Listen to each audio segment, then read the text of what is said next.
إن الحمد لله نحمده ونستعينه ونستغفره ونعوذ بالله من شرور أنفسنا ومن سيئات أعمالنا. من يهده الله فهو المهتد ومن يضلل فلا هادي له.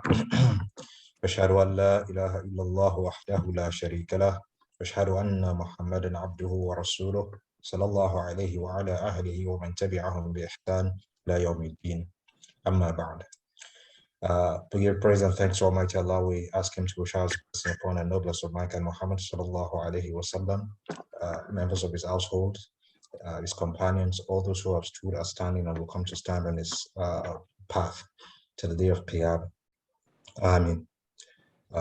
We'll start, as we usually do, by asking us to review what we took last week. So can we quickly do that so we move on to today's class? What did we take last week?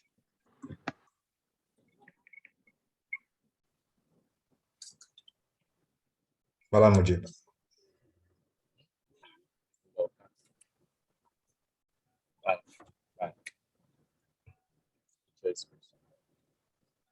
Hello? Malam Mujib.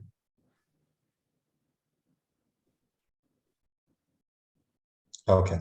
Mr. Jayala.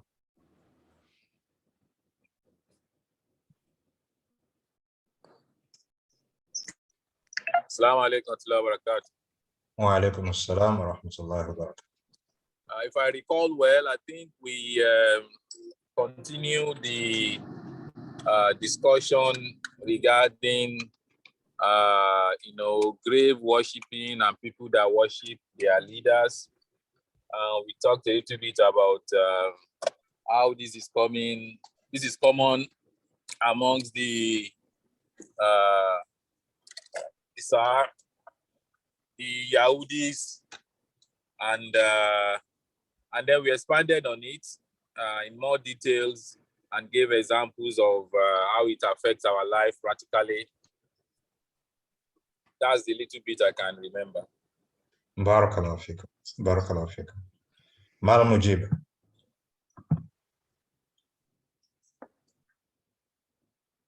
Are you there? Okay.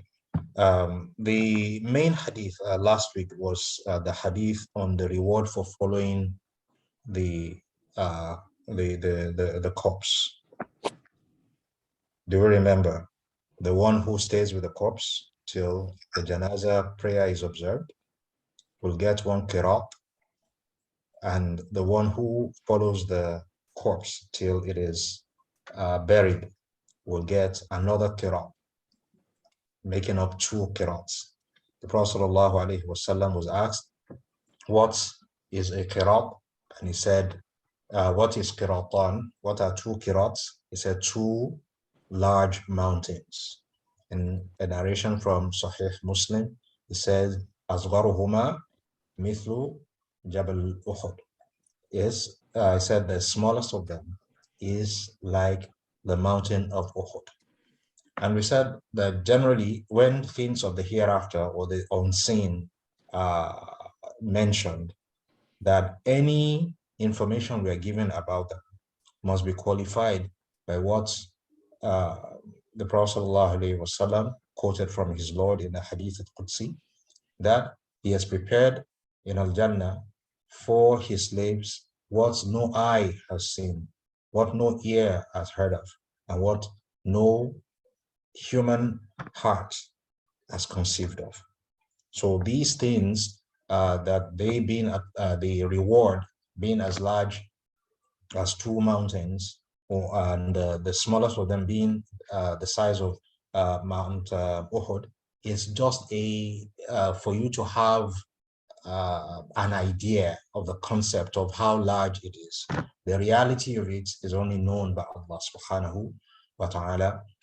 None knows it, but however we know that it is large, and it is as large as 2 great mountains. So this is an exhortation towards going for janaza, living our time, investing our time in order to get this qirat. 1 qirat, if all you can invest in time is to stay there until the janaza is performed. If you can invest more, then you get more. So this is it. If you can invest more until the corpse is buried, then you get another qira'ah of reward. One of the practicalities that we can do, let's talk to people that we know around us, or the imam of the mosque around us. If there is a group, maybe a WhatsApp group or any other group like that, where they post janaza. I know of one where, I get notifications of janazas that are, going to take place in my locality. So I'm able to, attend the Salatul Janaza, and also able to follow the corpse to the burial ground. A brother notified me of this, and I was able to benefit from it. So this, the practicals now.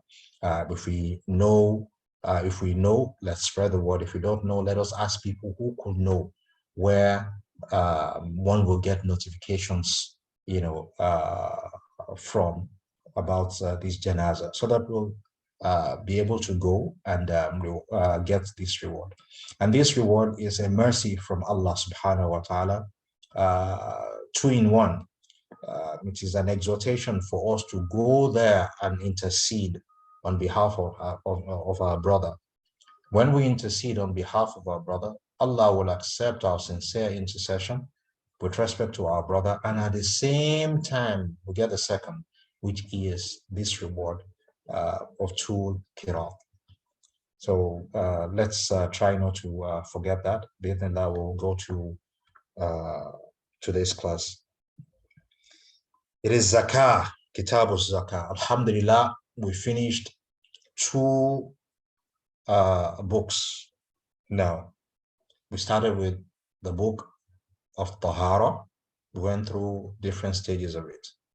So there shouldn't be, there should be very few issues about Tahara that we should, that will give us a challenge, because we spend time, weeks on end, to go through Kitab al-Tahara. Likewise, we did the same after that with Kitab al-Salah. We just ended that last week with the Salat al-Janaza, staying with the corpse until the Janaza prayer is observed. So again, with Salat, with issues dealing with Salah, there should be few that will be strange to us, that will not be able to use the knowledge gained to benefit ourselves and those around us when we find the opportunity of doing so, extending the knowledge to them. So inshallah, today we'll also talk about zakah. Zakah, everybody needs to know about zakah, because it's either you are given the zakah, or you're receiving the zakah, or you are helping to collect the zakah, or you are engaging people to collect the zakah, or you are giving knowledge about the zakah. One way or the other, you will be involved in the zakah process. You will be involved in the zakah process. So therefore, it is important to know. It affects everybody, even a day-old child. It affects him. If he has inherited wealth, then it affects him, because zakah will be removed from this money. Every time a year passes, that wealth is zakatable and it has reached the nisab. Then that wealth is one of the wealth that zakah can be paid upon, and it has reached the nisab. Then it will have to pay zakah on it. Now, so what is zakah? We'll start with Tayseer-ul of Sheikh Al-Basaam, the colleague of Sheikh Ibn Uthaymeen. Both of them students of Sheikh Nasir al-Sa'di. Al-Zakat fil Lugha, usually the scholars would start their definitions or break down their definitions of a term into the linguistic meaning and the technical Sharia meaning. Sometimes the Sharia, when it speaks it or discusses an issue, it will be referring to the linguistic meaning. Sometimes it will be referring to the technical meaning. Sometimes it will be referring to both. So it's good that we know the linguistic meaning and the Sharia meaning, so that the context will not allow us, of course, from knowledge, what we hear from scholars, that in this context, this is what meaning they're referring to. It's the linguistic. In that context, it is the Sharia meaning. So, Zakah fi al-lugha, al-nama wa taqhir. In the Arabic language, Zakah means growth. Okay, that is as bima'na az-ziyada, for something to increase. And it also at the same time means taqhir, purification, which is, it has the meaning of tahara. So this is what zakah means. It has a dual meaning of growth and purification. Wa fi shara, in the Sharia, zakah, it is also called sadaqah. It's different from the sadaqah that is not a pillar of Islam, that you that is tatawwu', that is voluntary, meritorious, mustahab. But this is zakah, that is compulsory, sadaqah that is compulsory. Now, there are different types of zakah. You have zakatul fitri, you have zakatul mal. So the zakah that we're talking about is zakatul mal, the zakah on wealth. The zakah on wealth. The Sharia definition of zakah on wealth is haqqun wajib. It's a responsibility on the slaves of Allah subhanahu wa ta'ala that is wajib, that is compulsory. It is not mustahab. It is not mubah. If you like, do. If you like, don't do. No. It is not mustahab. If you do it, you get rewarded. If you don't do it, no punishment. No.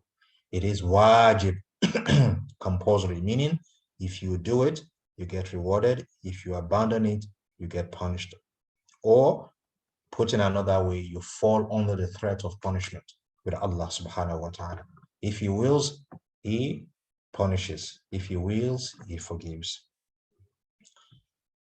حق واجب في مال خاص. It is a responsibility that is compulsory on a specific type of wealth, a specific category or specific categories of wealth. It is حق واجب. It is a responsibility that is compulsory on specific categories of wealth. And before I go further, I would like to encourage us with respect to the Arabic language. You see, as we each of our classes we've been going through all these years, we go through word by word, you know, the Arabic and translate it to English, so that if we have been following this path as paying attention and following like that, and after the class reviewing, our Arabic will have been, you know, very good by now. Our Arabic will have been at least passable, you know, by now, because we'll learn one word today, we'll learn another one tomorrow. The one we learned last week will be repeated at another time, you know, fortifying it, reminding us, you know, about it, and like that, like that. That is how, you know, everybody learns any language. That is how children learn. When we were all children, this is how we learned. We didn't go to a class where we sat, but we heard people, saying words. We heard those words. They repeated them with the context and body language.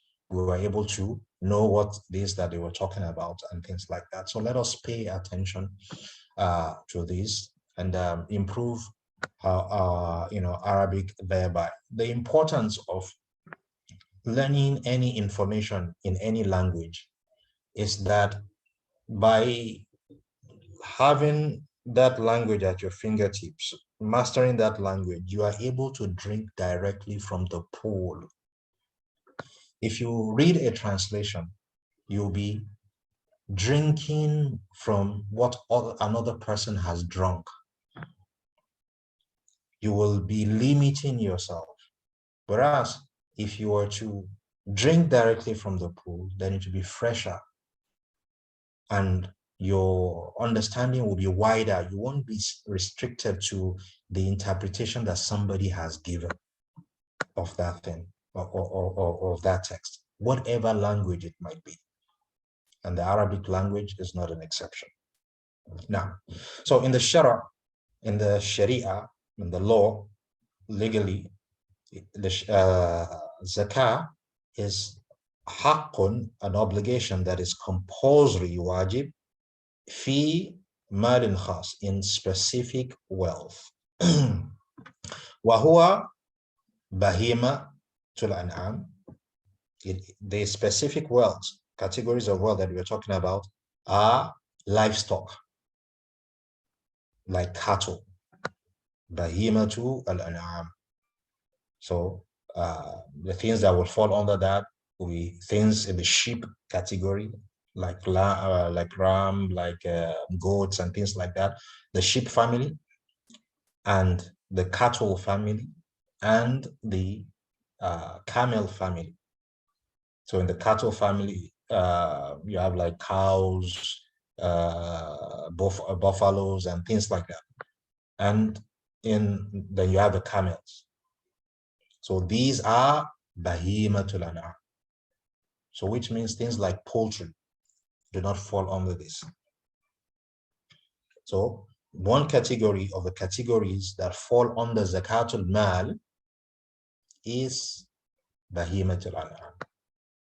As we'll learn, we'll see that ultimately there are only few things that are not zakatable,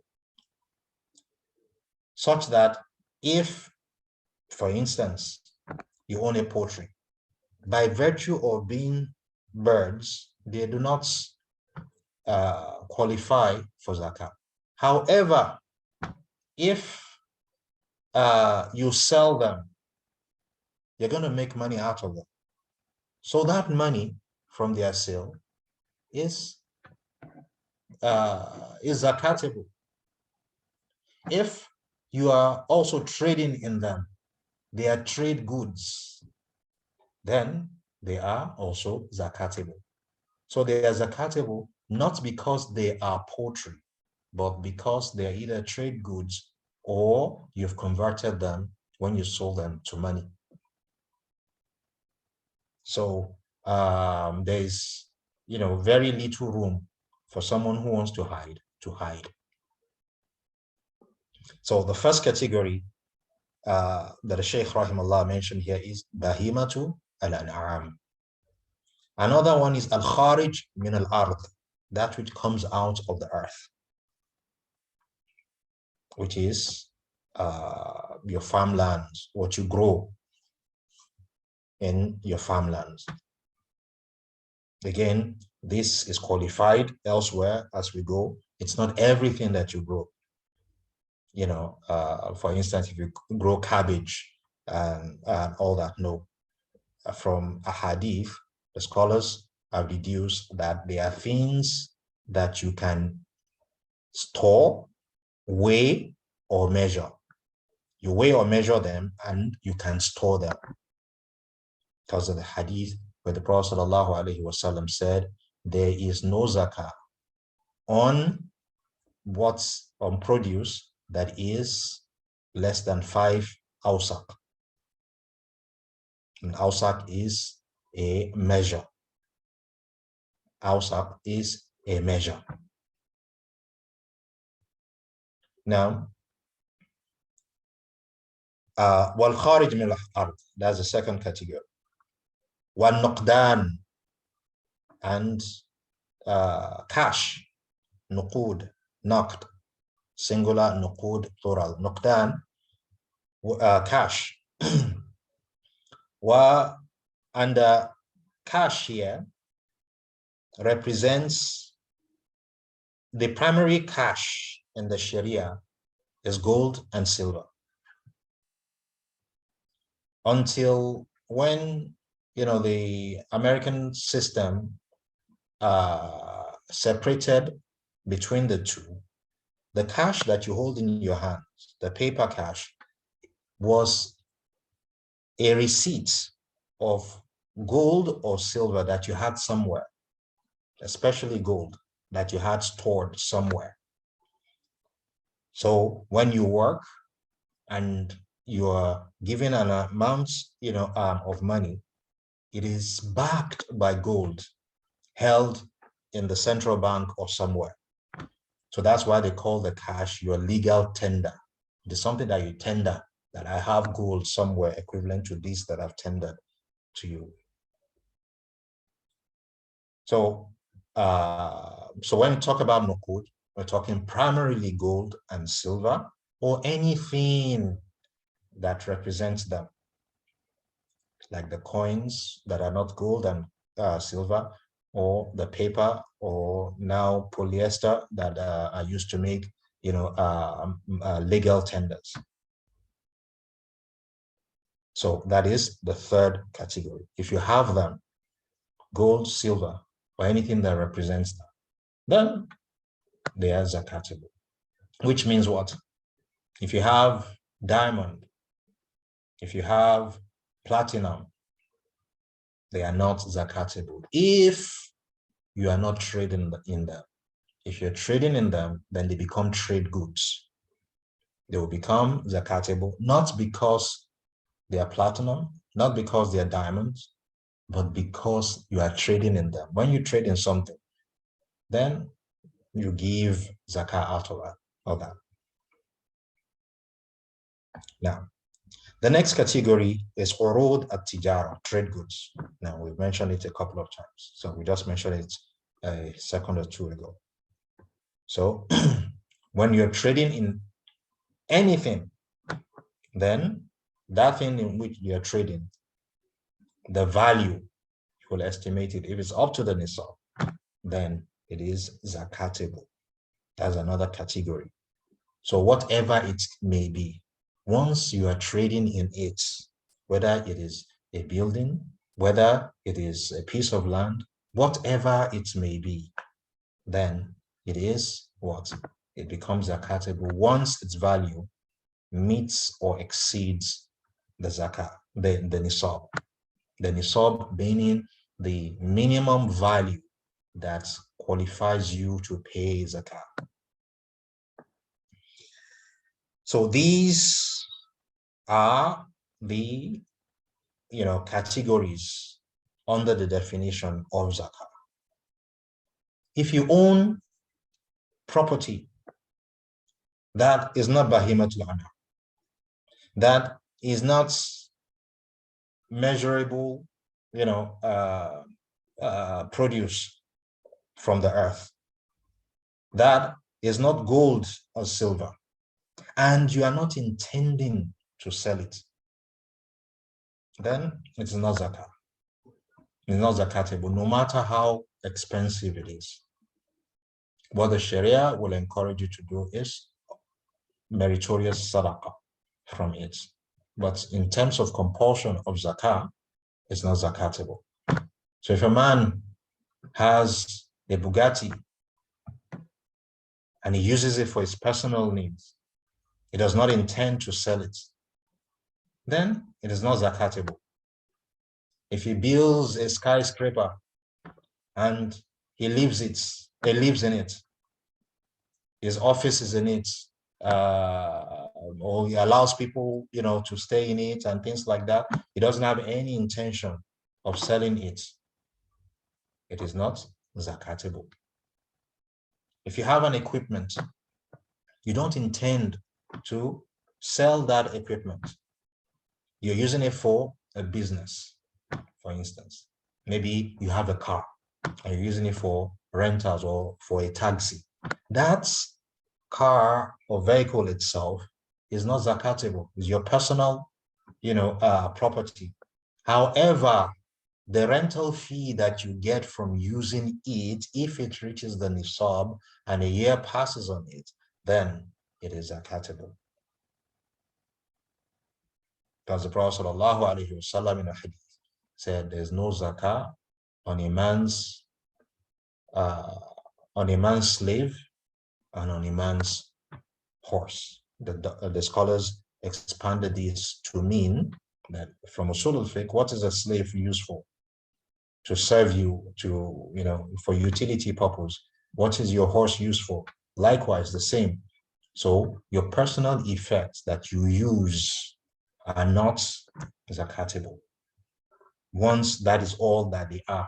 But by the time you now add other things to them, that you're trading in them or something like that. So if you have a slave, when slaves, were in circulation, you buy and sell slaves. So if what you do is you're buying and selling a slave or slaves, then the money that you get from that, you will, is zakatable. If you're in the business of buying and selling trades, then those are slaves, then those are your trade goods. Then there'll be zakah on their value once it gets meets the nisab or above. But for slaves that you use for yourself, for your own needs or for your business, then these are not zakatable. But proceeds that come from that are zakatable. The slave works, and generates money for you. That money, if it meets the nisab or exceeds it, then is zakatable. So these are the categories in the definition. Again, it is haqqun wajib. It is a right that is compulsory on specific type of wealth. We've listed them, which includes cattle or sheep or camel family of animals produced from the earth that can be stored and are either measurable or weighable. And nuqdan, money, the basis of that being gold or silver or anything that represents them. And urud at-tijariya, trade goods that one has. These four categories, they are zakatable. Li ta'ifatil makhsusa. The definition continues. This haqq that is wajib is not on everybody. This responsibility that is compulsory is not on everybody. It is on ta'ifa, a group, makhsusa, that is specified. Wahum al-aqsam, four, not from, four, a ta'ifa, a group that is specified. Wahum, and this group that is specified are aqsam al-thamaniya. They are the 8 groups al-madhkura that have been mentioned in Surah At-Tawbah, in Surah At-Tawbah, verse 60, where Allah subhanahu wa ta'ala says, innama sadaqatu, the only people, when you hear, we've said it a couple of times in our class and at different times, when the word innama is used, it means the discourse is only valid, only addresses the things that follow inama in the sentence. So, except you can only add to that category if you have exterior or external evidence that adds other things from the same lawgiver, Allah subhanahu wa ta'ala. So, innama sadaqat. verily, sadaqat is only for, and as you said, zakat is also called sadaqah. So the zakat is only for who? One, so there are 8 categories. 1, al-fuqara. 2, al-masakin. The scholars differ with respect to who is a miskin, who is a faqir. Miskin singular, masakin plural. Faqir singular, fuqara plural. Who are these? Some say the faqir is poorer than the miskin. Some say the opposite. Some say they are the same. But when Allah repeats, or when Allah puts things together like this, they have different meanings. So one group is the fuqara, and one group is the masakin. The fuqara or the miskin is one who does not have, he has some things, but does not have what will meet his need for a year, according to the definition of some scholars.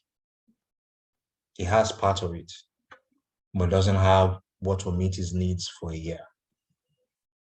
The miskin or the faqir has very little, much less than that. Doesn't have most of what he will need to meet his needs for a year. That is how some of the scholars, define it. Now, Mr. Jairo. Assalamu alaikum wa barakatuh. Yeah, I think you have clarified it, because I know Fukara and Miskin, I've not seen a situation where any scholar put Miskin before Fukara, and Allahu Alam, I've not seen where they take them as the same. What I've always read is that Fukara is both of them need, but Fukara is more in need than Miskin. So it was interesting when you mentioned that some scholars, discuss it otherwise. No, barakallahu fikum. Now, so it's in the language, they mean the same. If you were to put faqir in Google Translate, it means a poor person. If you put miskin in any dictionary, it means a poor person.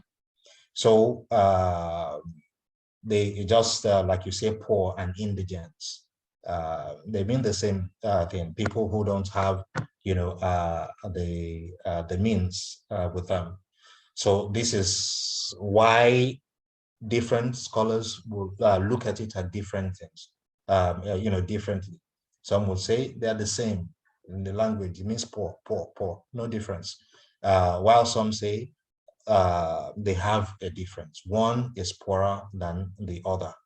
So the truth of the matter is this returns back to the language, because we don't have a specific definition in the revealed by Allah subhanahu wa ta'ala that defines faqir for us. We don't have one that defines miskin, for us.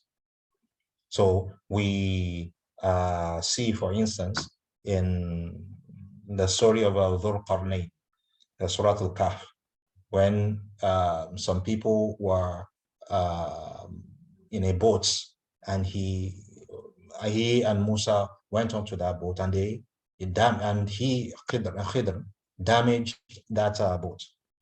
In that verse, it says, فَانْطَلَقَ حَتَّى إِذَا رَكِبَ فِي السَّفِينَةِ خَرَقَهَا قَالَ أَخَرَقْتَهَا لِتُغْرِقَ أَهْلَهَا. Musa said, did you puncture the boat in order to drown its people? When he was giving Musa the answer of that, this thing said, وَأَمَّا السَّفِينَةِ, as for the boat, فَكَانَتْ لِمَسَاكِينَ, It is for masakin. يَعْمَلُونَ فِي الْبَحْرِ. So masakin has a vehicle that's, a boat that he's able to, go, use for his, means. Some of the scholars say it doesn't necessarily mean that they are the owners. What we know is that they use it. Are they the owners, or they rented it or something, like that? Allahu a'lam. So it's used, that way. Miskin is used that way. Also, للفقراء الذين أحصروا في سبيل في أحصروا في سبيل الله لا يستطيعون ضربا في الأرض. Faqir is also used for people, for like the Ahlul Sufa, who were not able to go and fend for themselves. They lived in the mosque of the Prophet sallallahu alaihi wasallam. The Prophet sallallahu alaihi wasallam was the one, feeding them. So these were referred to as fuqara also. But apart from just calling them fuqara, he also, gave them a qualification that they are not able to go about the land. But again, when you follow the verse, Allah says, "Ta'arifuhumul jahilu agniya." They are fuqara, but the one who is wealthy, when he looks at them, he thinks that they are agniya, like himself. The one who doesn't know, when he looks at them, he thinks they are well off. Why? La yas'aluna nasa ilhafa. Because they do not ask. They do not ask. And when you look at them, you do not, because of the care they take about themselves and things like that, you do not see the signs of poverty on them. But they may not have eaten for the last 3 meal cycles. But when you see him, he's all smiles. When you see him, he's all smiles. So you see in that one that it is difficult. Even Allah subhanahu wa ta'ala mentions it, that the one who doesn't know their matter, doesn't know their affairs, ta'rifuhum al-jahilu agniya. Is it ta'rifuhum or yahsabuhum al-jahilu? Naam. Yahsabuhum al-jahilu agniya. The one who doesn't know their affairs, their matter, thinks they are well off. So if the difference between miskin and faqir is, that obvious, then Allah wouldn't have, mentioned that, the difficulty of getting, to know some of them if one isn't acquainted with, their affairs. So because of this, it's therefore understandable that some of the scholars will hold this position, some of the scholars will hold that position. Everything returns to the language at the end of the day, when we don't have the Sharia saying this is the definition of faqir, this is the definition of miskin. Now, so barakallahu fikum, we all keep learning, every day. Assalamu alaikum, ya Ustaz. I think what does the Tafsir says about, Fukara and Miskin? The same Are thing. we the same thing? Because the way I have taken it in a very simple way is, Fukara is poor. No. Miskin is needy. He has something, but he's still needy. But Fukara is, the way you have explained it, I think. But Allahu Alam, like you said, the other thing I was looking is that the way it is arranged in the Quran, Allahu Alam shows the difference, right? Fukara first, miskin, then the people that share the zakat are next, and then Muslim and people that just come to the religion, we want to bring their heart. Does that not show some differences and some hierarchy in terms of how to look at this? Barakallahu fikum, barakallahu fikum. If one reads the tafsir, reads the book of the scholars, one will see difference of opinion on this issue that you just mentioned. Some say that there is tertib, that there is a sequence, a preference, scale of preference based on the arrangement. Other scholars say there isn't. And the stronger of the opinions is that there isn't.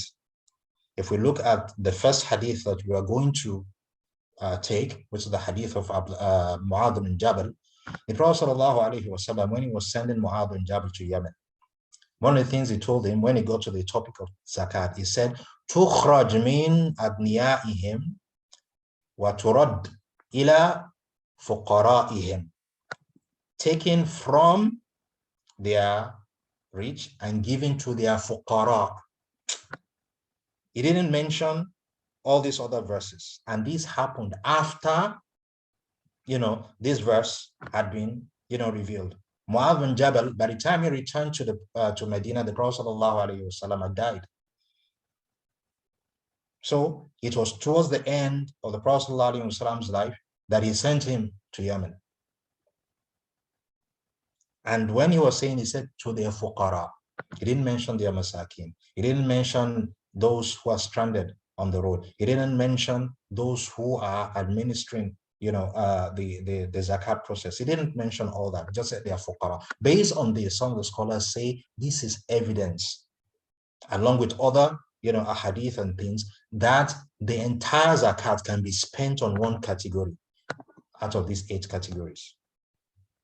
So it is for the administrators. They are the ones who know what is in the best interest of the deen, for instance. So for instance, the Muslims might be in battle, and that war with the kuffar needs money, and there's poverty in the land. But that poverty in the land is trumped by the need of the Muslims to have victory on the battlefield. Otherwise, the kuffar will have victory over them, and they will, the lands of the Muslims will become their lands. And whatever it is that you think you have of poverty now will be doubled, along with the fasad to the deen and to the society. So the rulers of the Muslims will decide, in the situation that we are as of today, these are the 8 categories that Allah has restricted us to. Are we able to satisfy all of them? The leader of the Muslims will do that. Is there any within these 8 categories? Are we to give one some preference over the others? They will be the ones to know that. Within each category, there are levels. Among fuqara, there are levels. Among masakin, there are levels. Amongst people who are stranded on the road, there are levels. So it is for the administrators, to do that. So from the hadith of Mu'adh and others, we see that there is no, sequence or scale of preference in this. And the text, the Arabic text does not say. It just says, "Innama sadaqat lil fuqara wa." It didn't say thumma. If you had said thumma, then it will be, it is for the fuqara. Then after that, the masakin. Thumma al-amilina. Then after that, no, it didn't say that. It just said wa, which is and. And the word, the Arabic language, there are 3 main conjunctions: fa, wa, and thumma. Fa and thumma have a time component to them. They also mean and. Fa means and immediately after. Thumma means and afterwards. Then wa doesn't have any time component or any sequence to it. Just means this and this. Which one will come before the other? Wa doesn't tell you. So the evidence that there's no sequence is in these verse itself. It says, إنما الصدقات للفقراء والمساكين والعاملين عليها و بارك الله فيكم. Let's go back to the verse. So it says, إنما الصدقات للفقراء والمساكين. The sadaqah is for the fuqara and the masakin, wal-amilina alayha, and the staff that are employed to collect the zakat. Just like you employ any other staff in any other establishment for any other purpose, you pay them, not so. This one too are staff doing a job, so you pay them too. You pay them too. وَالْمُؤَلَّفَةِ الْقُلُوبِ, and those who we want to appease their hearts. They could be Muslims, they could be non-Muslims. They could be Muslims who have shaky iman, and we want to, the ruler determines that if one gives this one that is looking hitter, that could scale the fence of Islam anytime, if you give him money, that is his problem. If you give him money, he will become stable. He will become stable, so they give him. His heart will be mended by that. A man came to the Prophet ﷺ and held him by his cloth and said, give me out of what Allah has given you. The Prophet ﷺ gave him sheep, a lot. And he went to his people and said, you had better accept Islam. Muhammad, he gives and gives and gives. People like that, you give them to make their mind settle. It could be a non-Muslim that, you do good to, and he will appreciate it from your determination. This one, he has an open mind. If you make things easy for him, you will attract him to the deen. You do the same. It's like you feed an animal, constantly. It will become, attracted to you. It will become your pet. So the same thing here. Or it could be somebody that is not going to accept Islam at all. But is a pain in the neck for Muslims. But if you give him something, he's evil, he will reduce it or he will stop it. Like some of these, thugs and things like that. What they want is just money. If you don't give them money, then you're in trouble. So you give them something and say, they'll sing your praise and everything like that.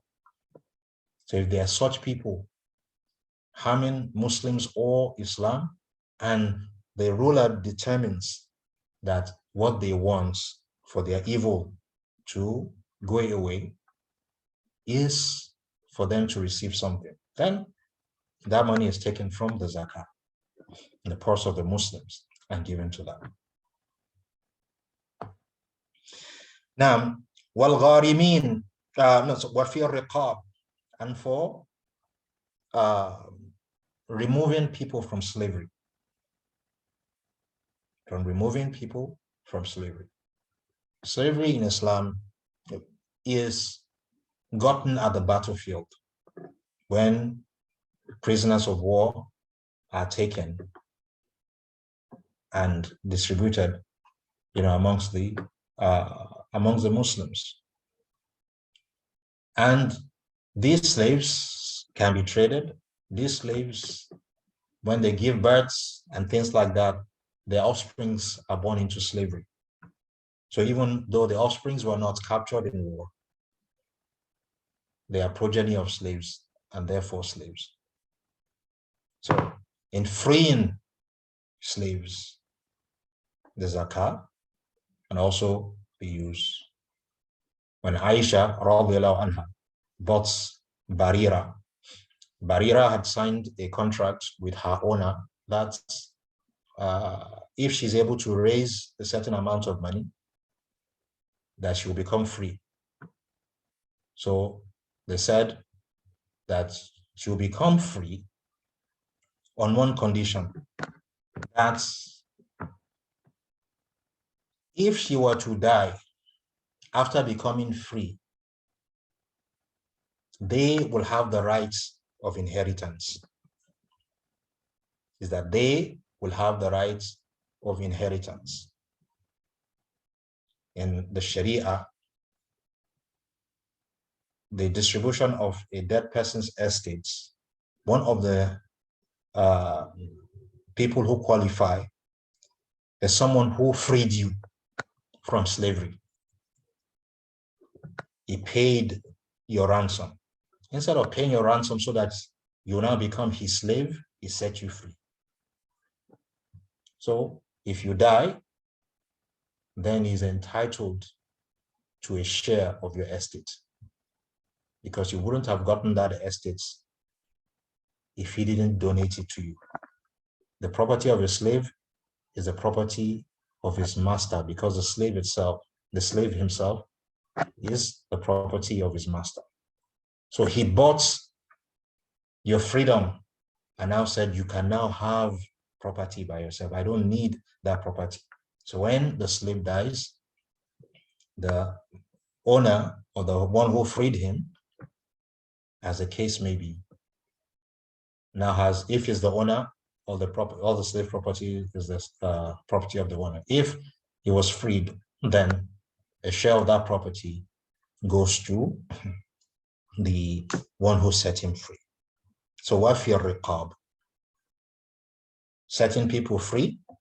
In this case of Barira, so Aisha, she went to meet Aisha to help her with the balance. She had raised some. So Aisha radiallahu anha wanted to, but now heard of this condition. So she told the Prophet sallallahu alaihi wasallam. This is another point of fiqh, that the Prophet sallallahu alaihi wasallam said, tell them, agree to the contract. Agree to the contract. These people were asking, after knowing that the Sharia does not support their contract, yet they asked for it. Back where we come from, we say, when you give somebody a sheep, you release the rope. Which one is saying that you have sold something, but the benefits of what you have sold will come back to you? That is against the Sharia. So the Prophet ﷺ said, agree to it, because their condition that is stipulated is invalid in the Sharia. Their stipulating it is equivalent to their not stipulating it. So the Prophet ﷺ went to mount the minbar and said, what is wrong with the people? That they will stipulate things that is not in the Kitab of Allah. So, وَفِي رِقَابٍ, the infringed slaves. وَالْغَارِمِينَ, and the zakah is also used for people who are indebted. Who are indebted. Part of the zakah is used to pay off their debts. And of course, the ruler will also determine, this. There's someone who, we have two people that qualify, they are gharimin. But this one, he went to do lottery or something like that, and with borrowed money for lottery and blew it. Or somebody who, due to no, fault of his, he got into debt. Of course, the latter will be favored in settlement if the funds are restricted over the former. But both of them qualify, al-gharimin. Wa fi sabilillah. Now, this is a point where a lot of people expand, whereas it is restricted. People expand it, whereas it has Allah subhanahu wa ta'ala has restricted it. When it is said fi sabilillah or sabilillah, sabilillah in the Sharia means only one thing: battle. Allah says, وَقَاتِلُوا فِي سَبِيلِ اللَّهِ الَّذِينَ يُقَاتِلُونَكُمْ وَلَا تَعْتَدُوا إِنَّ اللَّهَ لَا يُحِبُّ الْمُعْتَدِينَ. Fight in the path of Allah subhanahu wa ta'ala. Those who fight against you and do not go overboard, Allah does not love those who go overboard. So, fi sabilillah in the Sharia only means one thing.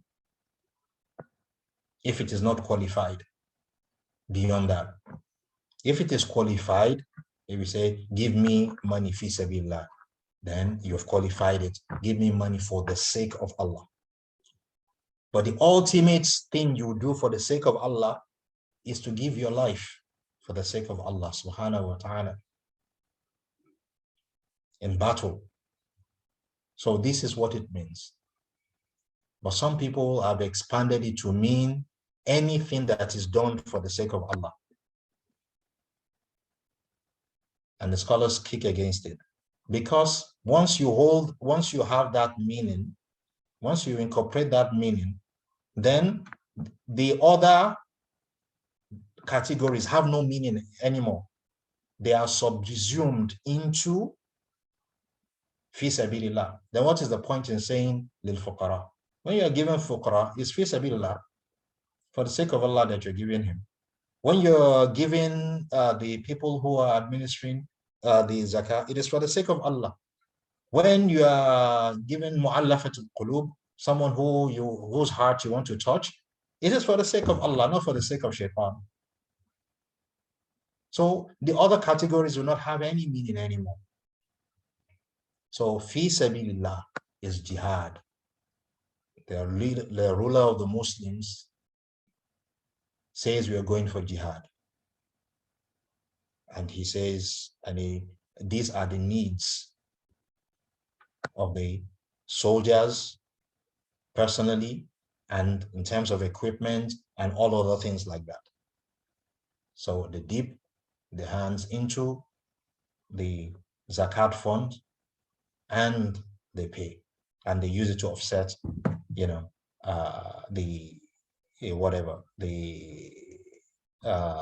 needs of that war. Wabin is sabil, and also the one who is stranded. It doesn't matter if he has billions at home. Those billions, they are not there to help him. He's stranded. He's stranded. Doesn't have his ATM, or even if he has his ATM, there's no ATM machine.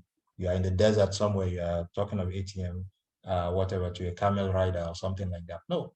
Do you have money, flus, for me to help you out or something like that? So he's stranded in the lands of the Muslims, doesn't have his wealth with him. Either he doesn't have any wealth ab initio, or he doesn't have his wealth with him. Then he will be helped from the funds of the zakah to help him get to where his wealth is, or to help him get to his destination. Wabini sabil. So Allah says, Faridatan. This zakah is fard, wajib, min Allah. It is from Allah subhanahu wa ta'ala. Wallahu alimun hakim. Allah is all-knowing, all-wise. So this is Surah At-Tawbah, verse 60. So it is for these ta'ifatun makhsusa, this defined group, specified group. وهم الأقسام الثمانية المذكورة في سورة التوبة, that I mentioned in Surah At-Tawbah, verse 60. في وقت خاص, at a specified time. And that specified time is when the zakah becomes due. As it says, wahua, the specified times are 2. With respect to all the 4 categories that we mentioned, the Uruda Tijariya, Tijara, trade goods, or money, or cattle, livestock, the time is when 1 year passes after each of these items in these categories has attained the nisab. You attain the nisab, then 1 year. However, for things that come out of the earth, it is when they come out of the earth and are ripe for harvesting. Then the zakah becomes due. It will become enforced once the person begins to bag them, pluck them, bag them, then harm. If anything happens between when they are ripe and ready and when they'll be bagged, maybe a plague, happens or something like that, and the farm produce is lost, then there's nothing upon the person. So, وَهُوَ تَمَامِ الْحَوْلِ. So the time that is specific is 1 cycle. That is a year. And another thing here is people err here. The year in Islam are 12 lunar calendar months. 12 lunar calendar months, not January 1st to December 31st. No. It's from Muharram to Dhul Hijjah. Now, وهو تمام الحول غير الثمار, with the exception of farm produce. فإن وقت حصولها هو وقت وجوبها. We've explained that. The time when it comes out, when it's ready, is when the zakat will be paid, on it. So if you have a farmland and things come out of it twice a year, every 6 months, it's every 6 months that you pay the zakat on the farm produce. Once they come out and they are ready as we described, then you pay zakat on them. Once they are zakatable types, they can be stored like yam and things like that. They can be weighed, they can be, they can be measured like rice, like beans, things like this. Like once they can be stored and either weighed or measured, then when the time of harvesting is the time of paying zakat. سميت في الشرع زكاة لوجود المعنى اللغوي فيها.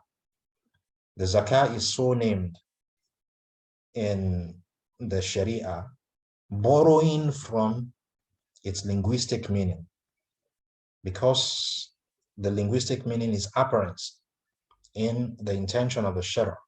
وهو تنمية المال وتطهيره. Because each time you spend out of your wealth, you remove zakah out of your wealth, it allows the wealth to grow. Allah will bless it. وَمَا تُنْفِقُوا مِنْ شَيْءٍ يُوَفَّى إِلَيْكُمْ وَأَنْتُمْ لَا تُظْلَمُونَ. Each time you spend in the cause of Allah from your wealth, Allah will replace it for you. وَأَنْتُمْ لَا تُظْلَمُونَ. And you will not be wronged. You will not be wronged. So your wealth will grow by paying zakah. But it here, and it will cleanse your wealth. There is no way that you will earn wealth. It is not possible for you to earn wealth except that you had committed errors in the process. You're a salary earner. There are times when you will be late to the office, whereas your contracts, that you are being paid for is that you resume at this time and you leave at this time. There are times when you'll be late. There are times when you leave early. There are times when you'll be there at the right time and leave at the right time. But during that time, you take personal calls. You check your personal emails. You doze off. Things like this. You engage in discourse with office, people that are not related to the business that you've employed for. The business, the establishment employed you from this time to this time, that within that time, you will focus on what adds to the value of the establishment. So whenever you deviate from that, you are deviating from your contract with that, but still you collect your money in full. If you're working for yourself, the same. There'll be instances where you will commit errors. So when you pay the zakah, it purifies the wealth, the shortcomings that you shouldn't have been paid for, that you engaged in. The zakah helps you to clean it. So it has this meaning also. What that here, sahibihi, it also, apart from cleaning the wealth, it also cleans the owner.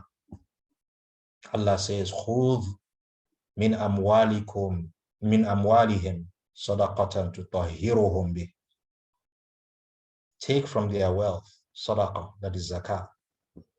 You cleanse them by it, by your taking this zakah. So it purifies the person. When somebody gives zakah from his wealth, Allah cleanses his money. Allah also purifies him too. وَهِيَ أَحَدُ أَرْكَانِ الدِّينِ, and it is one of the pillars of the deen. As Allah said in Surah Tawbah, فَرِيضَةً مِّنَ اللَّهِ. It is a faridah from Allah subhanahu wa ta'ala. It's one of the pillars of this deen. After Iman comes Salah. After Salah comes Zakah. And many places in the Quran, when you read, says, observe the prayer and give the Zakah. Observe the prayer, give the Zakah. وقد ثبتت فريضتها بالكتاب والسنة والإجماع, that it is compulsory to pay zakah is established in the book of Allah, the Quran, and the Sunnah and Ijma' wal Qiyas, and also good reasoning, good sound reasoning. If one were to look at it, you'll see that it is required. And that is whether, if in societies where they collect tax, this is what the tax is supposed to be for, to provide infrastructure that people will enjoy, to give stipends to those who are not working, to take care of healthcare for people who do not have the means, things like that,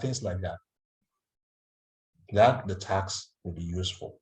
So good reasoning would demand that there should be a system in place where wealth will be taken from those who have and given to those who do not have, in a manner that it doesn't hurt those who have and will benefit those who do not have, and will cause reconciliation in the hearts of the people, such that the have-nots will be grateful that Allah has put the wealthy in their midst, and they will be thankful to the wealthy for spending their zakah on them. And the wealthy will benefit by not having to live in cages like animals or prisoners, fearing what the have-nots will do to them because they have not paid zakat. In places where the zakat is not paid, or paid or sobbed, or taxes are collected and not used properly, you see the crime rates. Not only that you buy things that you need, you have to now secure those things. Spend money again to secure those things. Whereas if you had done the right thing, the people that would come and knock your door at night, if you had given them from the Zakat, many of them will not go into that trade of armed robbery and things like that. Many of them will not go into it. Now, يقتدي نعم ولوجوبها شروط. For zakah to become compulsory, we said it is haqqun wajib, it is a responsibility that is compulsory. For it to be compulsory, it has conditions, shurut, plural of shart. أولها الإسلام. أولها الإسلام. The first of it is Islam. ولا تجب على الكافر. It is not compulsory on a kafir. وإن كان يخاطب عنها في الآخرة. Even though you will be asked about it in the hereafter. What the Sheikh means here when he says ولا تجب, it is compulsory on him, but the Muslims will not go and meet him to collect zakah from him. They don't say, where's your zakah? Whereas if he was a Muslim, they'll go and collect. If he doesn't want to give, they'll compulsorily extract it from his wealth. But being a kafir, they won't. Because if he gives it, it does not benefit him. Other than in the hereafter, he won't be asked. Because he gave the zakah. But the benefit of giving the zakah, he will not get. Neither in this world or the hereafter. His wealth will not be purified. Himself will not be purified. Yawm al-Qiyamah, his paying zakah will not benefit him in saving him from the hellfire.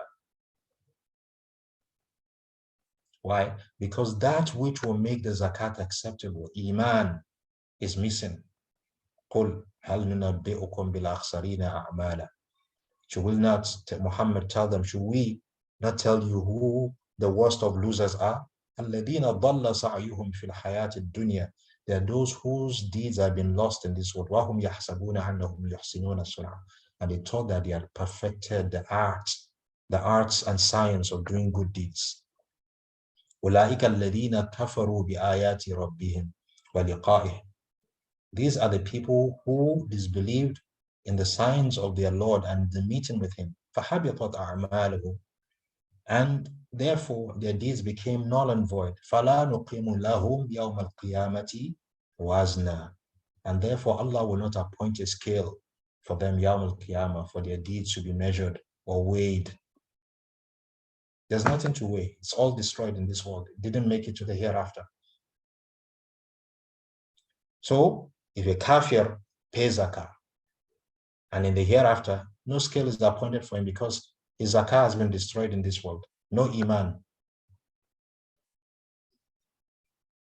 Now, وَإِنْ كَانَ يُخَطَّبْ عَنْهَا فِي الْآخِرَةِ. However, Yawm al-Qiyamah, you will be asked, the ones that didn't pay zakah, why didn't you pay zakah? It's compulsory. You didn't pay it. As the kuffar will say in the in Jahannam, when the guards of Jahannam ask them, مَا سَلَكَكُمْ فِي سَقَرٍ. What made you come to this avenue in Jahannam called Saqar? قَالُوا لَمْ نَكُمْ مِنَ الْمُصَلِّينَ. We are not of those who used to pray. So the Muslim will not ask them, why didn't you pray? No, they are kuffar. But Yawm al-Qiyamah, they will be held for it. And they acknowledge this. They say, لَمْ نَكُمْ مِنَ الْمُصَلِّينَ وَلَمْ نَكُمْ نُطْعِمُ الْمِسْكِينَ. We didn't pay zakah, with which the miskin will be fed. We didn't give sadaqah, with which the miskin will be fed. So they will list these things. Some of them pillars of Islam, some of them compulsory but not pillars of Islam, some of them mustahab. That they didn't do. So they'll be asked, وَيُعَذَّبْ عَلَى تَرْكِيَةٍ, and they'll be punished for not for abandoning paying zakah. وَثَانِيهَا, so the first is Islam. The second condition for zakah being compulsory is al-milk al-nasib. Milk al-nasib is for you to possess something that has a value that has attained the threshold of the nisab. For each of these categories, it has its threshold. It has its threshold. For camels, 5. For what do you call it? For silver, 5 awraq. For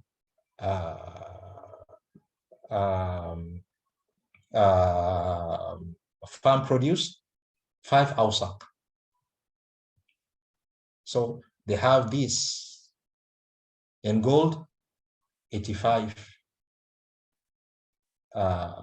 grams. For silver, 595 grams. So each one of them has nisab. Once you have the nisab or more, then you pay the zakah. You pay the zakah on it. We'll get to the details on that, inshallah, as we go. So the second thing after Islam that you need, the thing after Islam, the second that after Islam is the nisab, attainment of nisab. Your wealth must attain nisab. وثالثها مضي الحول, for one cycle to pass. Now, this is another thing where people commit an error. Everybody, or a lot of people, not everybody, are looking towards Ramadan to pay their zakah. Zakah is when you have certain wealth and it reaches a nisab. That nisab can be attained at any point in time during the year. It is from that point when it attains that nisab that you start counting, not Ramadan to Ramadan. That is one error. So for some people, they will pay before it reaches 1 hawl. First, there's no problem with that. For some people, they will pay after 1 hawl because they were waiting for Ramadan, the next Ramadan. There's a problem with that. It has become due and you didn't pay on time. And even when there's no problem with it, like you pay early or something like that, if everybody concentrates the payment of zakah during Ramadan, then you will leave the zakat administrators in a debacle. When people come with needs, do they say, no, we are going to distribute the funds we have over the 12 months of the year, even though we can meet your needs, but we cannot attend to it this month. You have to go and wait till next month, next 2 months, or something like that. Or they will spend it on the people that have needs at that point in time, and thereafter wait for the next Ramadan. People come, they have needs, sorry, everything has been spent. Whereas if people follow the texts, start counting from when their wealth reaches the nisab, then there won't be a problem. There will be some who will pay in Muharram, some in Safar, some Rabiul Awwal, like that, until Dhul Hijjah. There will always be funds. And if somebody comes to the administrators at a point in time when their funds with them has been exhausted, they won't have the guilt of we have money we are not spending. No, it's like we spent what is with us. But wait, some people's zakat will come next month, inshallah, or even maybe tomorrow, sir. And like that. So those are some of the errors linked with not following the howl the way it should be followed. No. So, and we said the time for the farm produce is when it is ready for harvest. وهي محاسن الإسلام الذي جاء بمساواة وتراحم. This zakah is part of the goodness that Islam came with. It's part of the goodness that Islam came with to placate the minds of people and ensure equity in the society. If there isn't a mechanism in society for extracting from the wealthy and giving to the have-nots in a manner that will not be harmful to those who have, and the quantity extracted will be enough for those who do not have, then you will find that the wealthy will be the ones that will continue to get wealthy, and the poor will continue to get poor. Because have all the ideas in the world, if you do not have money with which to put those ideas, bring those ideas into reality, then you'll be able to achieve them. But there are some things that if you have wealth, that ordinarily they wouldn't have, those ideas would not have been successful. But if you're able to pump a large amount of money into it, then the idea will succeed. So you'll find that it is the wealthy that will continue to get wealthier, whereas the poor will continue to get poorer. وتعاطف وتعاون. So mutual feelings for each other is what zakat comes with, and wants to establish the wealthy having feelings for what the have-nots are going through, and ta'awun, helping each other. The rich helps the poor by paying the zakat. The poor prays for Allah to continue to enrich the rich, and they do not begin to look at what they have in order to rob them of it. والقطع دابر كل شر يهدد الفضيلة والأمن والرخاء. And by paying zakah, we are able to cut off all paths that lead to evils, that threaten the merits and security and peace of the society. وغير ذلك من مقومات البقاء لصالح الدنيا والآخرة. And all other benefits that are part of the consequence of having a good life and the hereafter. وقد جعلها الله طهارة لصاحبها من زيادة البخل من رذيلة البخل. Allah subhanahu wa ta'ala has made zakah a means of purification for the one who gives zakah. And the least of the things that he'll be purified from is stinginess. Each time you give, you kill the stinginess in you, the miserliness in you.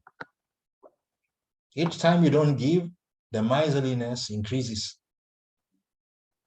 وتنمية حسية ومعنوية من آفات النقص. And your wealth also grows visibly and also in the hereafter from, the effects of depreciation. People who hoard and things like that, they suffer it at the end of the day. They don't spend. People will come to take it by force. People come to take it by force. And as the people say, one wealthy person in the midst of 6 poor people is himself a poor person. If they don't take it forcefully, his spending on them will make the money go away, in the sense that if he spends on them to teach them how to eat rather than how to fish, then the money will be gone. But if it spends to their best interest, okay, you have this immediate need, let's take care of it. What about the future? How do we generate something such that you get out of this poverty? Aha. Before you know it, he too will be given zakah, which will remove the burden on the one who started this, thing. He too, if it behaves the way the first person did, they will double the people that are given zakah. Like that, like that, like that. Now,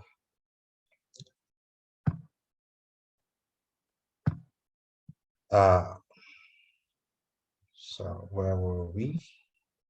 Now, ومساواة بين خلقه بما خولهم من مال. And it will, bring equity amongst the creatures of Allah subhanahu wa ta'ala from what he has given them of wealth. وإعانة من أغنياء لإخوانهم الفقراء الذين لا يقدرون على ما يقيم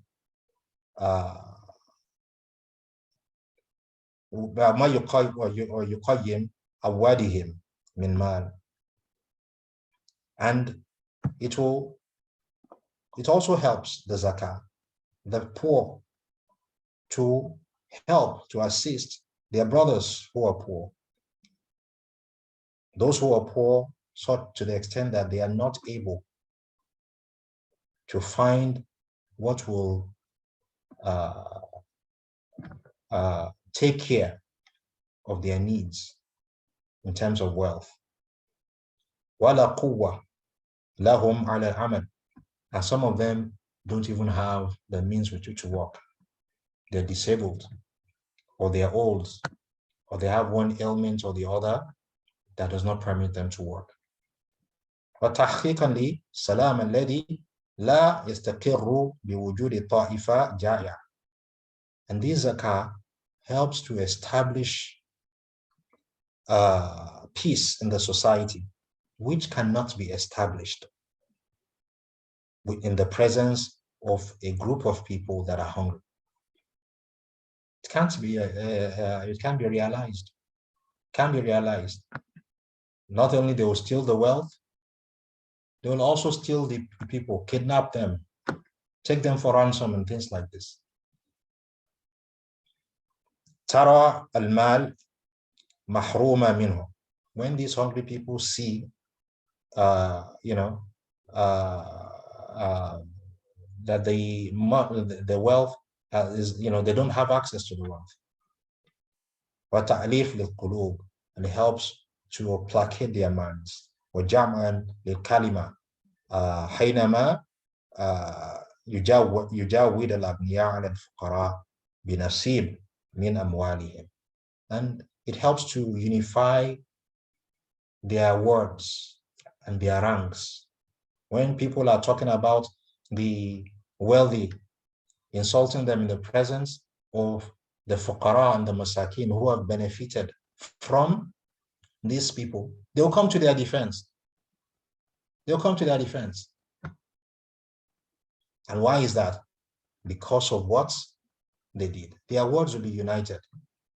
Their words will be united. They won't see the Agniya as better than them. Rather, they will just see that, oh, Allah has given him in this area something that he hasn't given him. and given me, but he has also given me something that he hasn't given him. I'm able to sit down with the books of the deen, browse through the ahadith, browse through the Quran and the tafsir and the words of scholars and everything like that. But he can't. You call him now, he's in this part of the world. You call him again, he's another part of the world.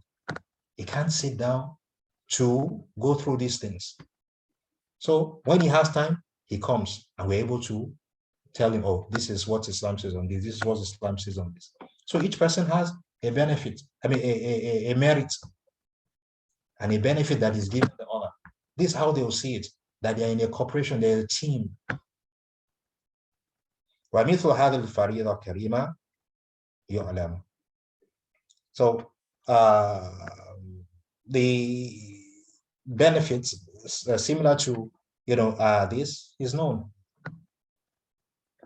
أن الإسلام هو دين العدالة الاجتماعية. So Islam is a social religion that is balanced and just. الذي يكفل للفقراء العاجز عيش والقوت. It is just and balanced such that it provides for the fakir a source of living and his qut, his staples, things that he will eat. وللغني حرية للتمليك أو تملك مقابل سعيه وكده. And just as he attends to the poor on one side, he also attends to the rich by giving them freedom of owning things. They won't be fearful that if we own it now, it will be gone before we blink an eye. No, they will have the freedom to own and reap from the benefit of their hard work and reap from the benefit of their strivings and hard work. وهذا هو المذهب المستقيم الذي به إمارة القوم والصلاح الدين والدنيا. And this system is, what is essential to the establishment of an administration of this world, al-qawl, was-salah ad-dunya wal-akhirah, and for the goodness to be spread in this world and the hereafter. فلا شيوعية متطرفة. If we have it, then you have sects springing up, and all that, nepotism and all that. ولا رأسمالية ممسكة شحيحة. And you won't have people, holding on to their capital, not wanting to spend it. وقد حذر الله تعالى من منع الزكاة في نصوص كثيرة. Allah, in many verses, in many texts, has warned against not spending the zakah. وتوعيد على ذلك بعذاب الشديد. وتوعد على ذلك بعذاب الشديد. And Allah subhanahu wa ta'ala threatened, the one who withholds the zakah with severe punishment. ومن ذلك قوله تعالى, and of that is the words of Allah subhanahu wa ta'ala in the Quran when he says, وَلَا يَحْسَبَنَّ الَّذِينَ يَبْخَلُونَ بِمَا أَتَاهُمُ اللَّهُ مِنْ فَضْلِهِ هُوَ خَيْرًا لَهُمْ. Let not those who are stingy with what Allah has given them think that what they have hoarded is good for them. بَلْ هُوَ شَرٌّ لَهُمْ. Rather, it is evil for them. سَيُطَوَّقُونَ مَا بَخِلُوا بِهِ يَوْمَ الْقِيَامَةِ. They will be burdened by what they mised يوم القيامة. وجاء في صحيح البخاري من آتى مالا فلم يؤذي زكاته مثل له يوم القيامة شجاعا أقرع يطوقه يوم القيامة ثم يقول أنا مالك Ana kanzuk. So the one who refuses, who is given money by Allah and refuses to pay, that money will be made to appear to him Yawm al-Qiyamah as a snake that will harm him and be saying, I'm your wealth, I'm your what you hoarded. So this is an introduction that a Sheikh Rahimullah gave to the bab of zakah. Now, before we go to the hadith of Mu'adh bin Jabal, as reported by Abdullah ibn Abbas, radiyallahu anhu. So we will stop here today, bi'idhnillah. There's the introduction of Sheikh ibn Uthaymeen. We'll try to go through that next week, inshallah. As we'll see, like was mentioned, a short while ago, barakallahu fikum, that we will learn when we sit down together and read from the books of the scholars, we will learn things that we have not learned before. That is justification, or rather, that is an evidence that we're actually learning. But if we just hear the same things that we've known over and over and over again, then it means we haven't added something new. So we will keep striving, new things will come, then we'll go and fact check, ourselves, and learn more, about, what has been said. So this is the benefit of, learning. But more beneficial than, that is actually practicing, as we said several times. Let us practice in two ways: by extending the knowledge to others, by putting into practice what we have learned. So from what we've learned 8 categories of people. We'll ask us, inshallah, next week what those 8 categories are. We've learned what the definition of zakah is linguistically and the Sharia. Linguistically, it means for something to grow and purify. And that is what happens when you give the zakah in the technical, aspect of it. And we also give the technical definition that it is wealth that it is a responsibility that is compulsory on a specific group of people, to be given to a specific group of people, to be extracted from specific type of wealth. And we listed those 4 categories, those 4 broad categories: things that come out from the ground, livestock that are cattle-based, and wealth, and urud at-tijariyah. Money, that is the wealth that I meant, gold and silver and their equivalent, and urud at-tijariyah, and that is trade goods. These 4 categories are the specific things from which zakat is extracted. Once those things reach the nisab or go above it, and a year has passed over its possession and attainment of what do you call it, of the nisab. So this is the definition of what zakah is. We also said that there are some things that are not part of zakah, which are personal effects that somebody has, no matter how expensive they are not zakatable. And also that it is not all things that come out of the earth, but are those things that can be measured or weighed and at the same time stored. Those are the things. So if somebody grows vegetables, for instance, and they are very expensive types of vegetables, they are not zakatable. However, when he sells them, then they are the money that he earns is zakatable. If he trades in them, because they are trade goods, then their value is zakatable. We'll stop here, inshallah. Subhanallahi wa bihamdik.